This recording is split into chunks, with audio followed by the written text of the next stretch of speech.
I never thought I'd be the kind of person who didn't notice money disappearing.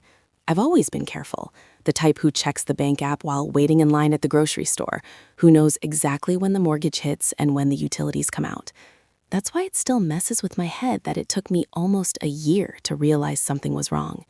A whole year of tiny excuses, small lies, and me choosing peace over suspicion because it felt easier to trust my husband than to face what my gut was whispering.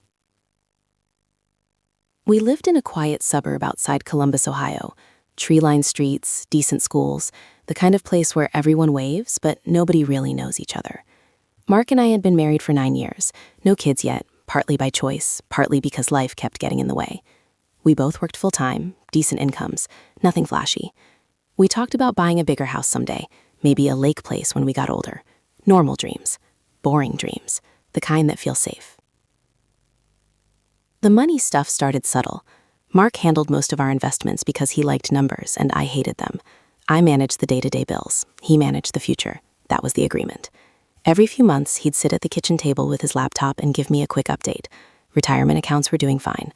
Emergency fund looked solid. I trusted him. I had no reason not to. Then one afternoon, I was trying to transfer money to pay for a car repair and got a notification saying the balance was lower than expected. Not gone, just lighter. I remember standing in the driveway, phone in my hand, the hood of my car still warm, feeling confused more than alarmed. When I asked Mark about it that night, he barely looked up from his plate. "The market dipped," he said. "Casual, confident. It'll bounce back." That should have been enough. It was enough. I let it go. Around the same time, he suggested we talk to a financial advisor, someone to help us optimize things. I thought it was overkill, but he seemed excited, like this was him being responsible, leveling us up. A week later, we met her at a coffee shop downtown. Her name was Lauren. She was probably mid-30s, polished but not intimidating. Blonde hair pulled into a low ponytail, sharp blazer over jeans, the kind of woman who looked like she belonged in a commercial about smart choices. She shook my hand, made eye contact, asked about my job, laughed easily. I remember thinking she felt trustworthy, like the friend who always knows what to do. Mark was different around her. I noticed that right away. More animated, more focused. He leaned forward when she talked, nodded a little too eagerly. I told myself it was just respect. She was the expert. He was engaged. That was good, right? She talked us through our accounts, asked about our goals, suggested some adjustments. Nothing dramatic. She used phrases like long-term strategy and calculated risk. When I glanced at Mark, he was watching her like she was explaining the meaning of life. I teased him about it later in the car. "Wow," I said, half smiling. "Should I be jealous of your crush on our money lady?" He laughed, a little too loud. "She's just good at her job." That was the first time I felt a flicker as something I didn't want to name. Over the next few months, Lauren became a regular presence in our lives.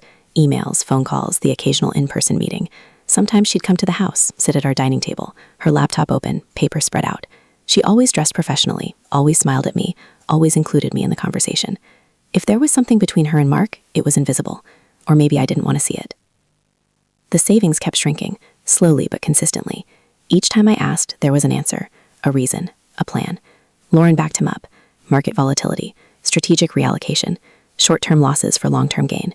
She'd look at me with sympathetic eyes, like she understood my anxiety, like I was the emotional one and she and Mark were the calm, rational adults in the room. I started feeling embarrassed for worrying, like I was the weak link in our financial future. Meanwhile, Mark started changing in other ways, staying late at work, guarding his phone, smiling at text he didn't share. I told myself every marriage goes through phases, that stress looks like distance sometimes, that love doesn't always announce itself. One night, I woke up around 2 a.m. and realized he wasn't in bed. I found him downstairs on the couch, his laptop open, phone pressed to his ear. He jumped when he saw me. "Everything okay?" I asked, rubbing sleep from my eyes. "Yeah," he said quickly. "Just work stuff. Go back to bed." I did. I hated myself for doing it, but I did. The first real crack came on a random Tuesday afternoon. I was home early, working remotely, when a notification popped up on our shared credit card. A charge at a boutique hotel downtown. Middle of the day, not cheap. I stared at the screen for a long time before calling him. He didn't answer. I told myself there was an explanation. Conference room rental, client lunch, something boring. When he got home that night, I asked him about it. His face changed, just for a second, enough for me to notice. "Oh," he said. "That. Lauren booked a meeting space. We split it. I reimbursed her." Something about the way he said her name made my stomach drop. I asked him why a meeting needed a hotel room. He shrugged. said it was quieter, more professional. I didn't push. I felt like if I pushed, something would break, and I wasn't ready for that. A week later, Lauren emailed me directly, said she wanted to review our accounts one-on-one, just to make sure we were aligned. Mark was busy that day. She came over in the afternoon. Same smile, same calm voice. She walked me through charts and numbers, explaining how the recent losses were temporary, how we were still on track. I remember nodding while my chest felt tight. I remember noticing her perfume, light and expensive. I remember thinking she felt too comfortable in my house. At one point, her phone buzzed on the table. The screen lit up. I didn't mean to look, but I did. A message preview from Mark, just his name and a heart emoji. She flipped the phone over immediately. I should get going, she said, gathering her things. We'll be fine, I promise. After she left, I sat at the dining table for a long time, staring at the spot where her phone had been. My mind raced, trying to build innocent explanations, trying to protect the life I thought I had. That night, I checked our accounts again, really checked, line by line, transfer by transfer. I realized how much was gone. Not thousands, tens of thousands. I felt sick. When Mark came to bed, I pretended to be asleep. He kissed my shoulder, soft and familiar, and whispered, "I love you." I lay there in the dark, my eyes burning, wondering when exactly my life had started slipping out from under me, and how the two people I trusted most had somehow become the biggest question marks in my world. I didn't confront him right away. That's the part I'm still ashamed of, the way I went quiet instead of loud. I told myself I needed proof, that accusing him without it would make me look paranoid. But the truth was simpler and uglier. I was scared.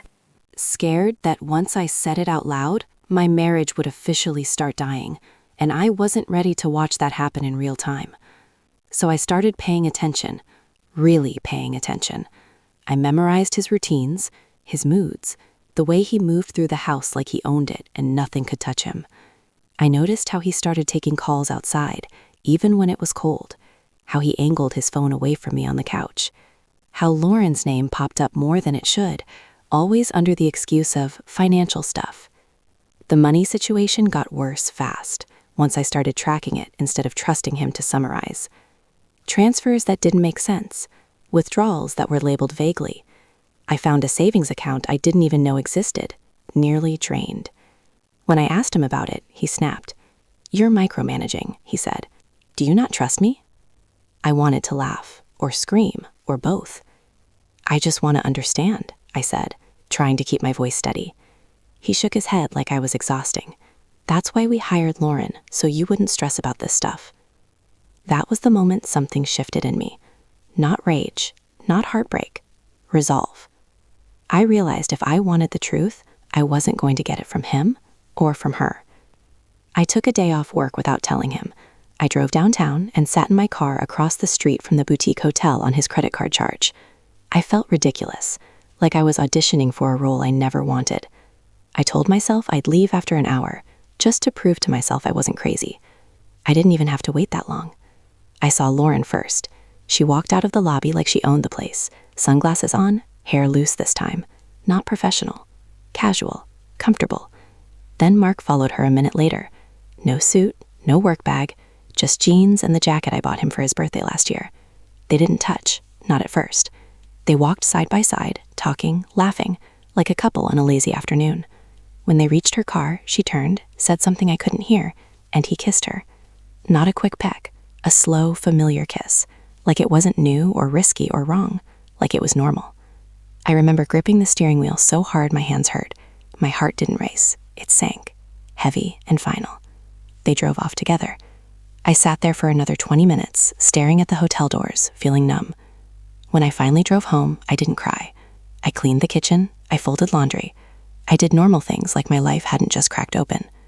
That night, Mark came home late. I watched him take off his shoes, toss his keys in the bowl by the door.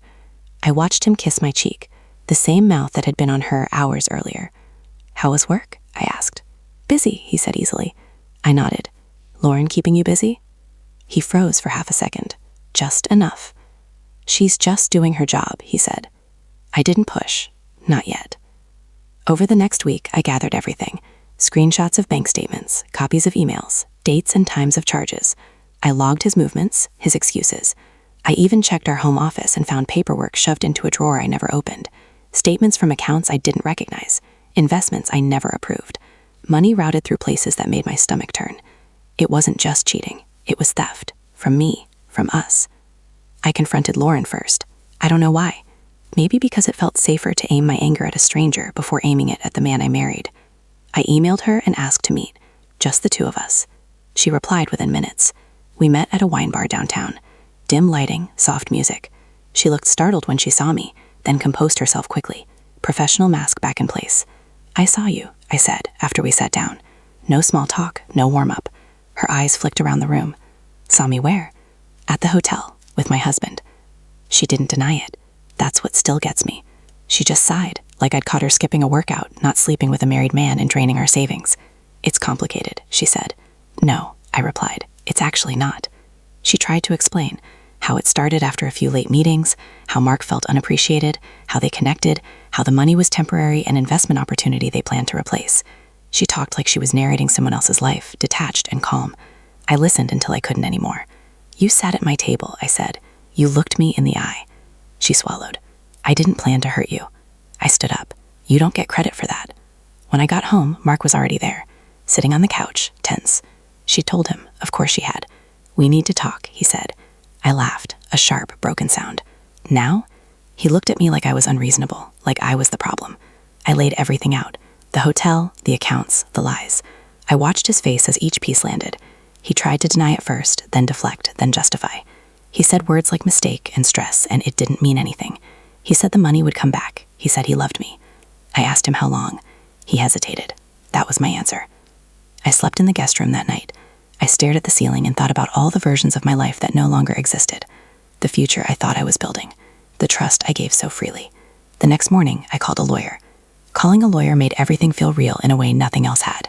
It wasn't dramatic. It wasn't empowering. It was quiet and administrative and terrifying. I sat in my car outside my office building, phone pressed to my ear, listening to a woman with a calm voice explain retainers and documentation and next steps, like she was talking about scheduling a dentist appointment. I remember thinking how surreal it was that my marriage could be reduced to bullet points. I didn't tell Mark right away. I didn't owe him that anymore. I started moving through the house like a ghost, polite but distant, answering questions with one word, sleeping with the guest room door locked. He oscillated between guilt and irritation. Some nights he tried to talk, really talk, voice soft, eyes glassy.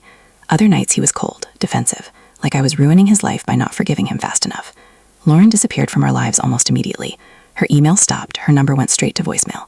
When I checked her professional website, it was suddenly under maintenance. That should have made me feel victorious, but it didn't. It made me angry in a new way, like she'd set fire to my house and then slipped out the back door before the smoke cleared.